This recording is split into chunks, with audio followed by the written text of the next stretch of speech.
I have had so much fun researching one of the actors that performed here but does not appear on these walls. Will Geer. As a teenager in the 1970s, I grew up with Will Geer looking exactly like this as Grandpa on the Waltons. But I didn't realize that he was actually one of the first actors to perform at the Ivyton Playhouse. He first performed here in the very first production in 1930, Milton Stiefel's first summer here, and the play was called Broken Dishes. Now, I was planning on remounting that play for our 100th birthday until I actually read it. He also appeared in 2 other plays that summer, and he came back the following year, and then again in 1956. Geer was born in 1902, and he had the most fascinating life. He was an actor, a folk singer, a political activist, and a horticulturalist. Yep, he had a degree in horticulture from the University of Chicago and Columbia. Now, this is the point of connection between Will Geer and me. It's a fascination with the plants in Shakespeare's plays. See, for the past year, I've been trying to cultivate a little wee Shakespeare garden. But Will Geer, he created a whole outdoor theater around his and cultivated all of the plants in Shakespeare's plays. Amazing. Geer began performing during the summer hiatuses of his college years, and then during the Great Depression, he worked on ships in the San Francisco area and became very involved with the Maritime Union.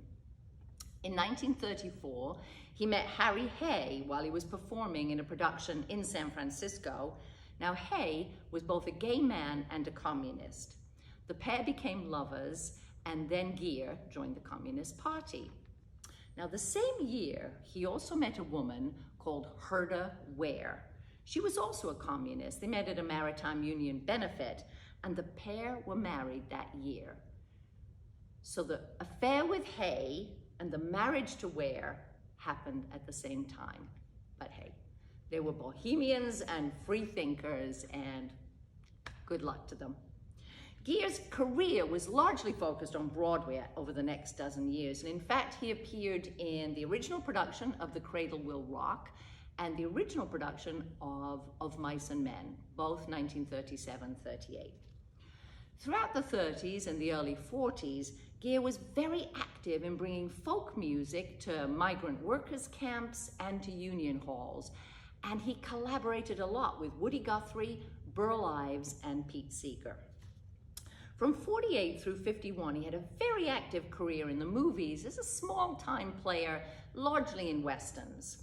But in 1951, he was called to testify before the House Un-American Activities Committee. He took the fifth, and he was blacklisted. He was forced to sell his ritzy Santa Monica home, and he bought a piece of land in Topanga Canyon. And there, he created a kind of a Shangri-La, an artist colony. He had a self-sustaining vegetable farm. He even had a shack there that Woody Guthrie lived in. He had a school and an open-air theater called the Theatricum Botanicum, which is still running today. In fact, his daughter Ellen is the artistic director.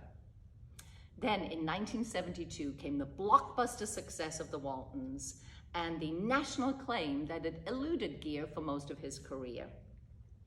Geer died in 1978, and the producers decided not to have another actor take on his role, but they killed off the character.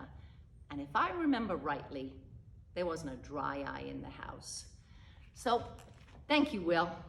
Nice to know you.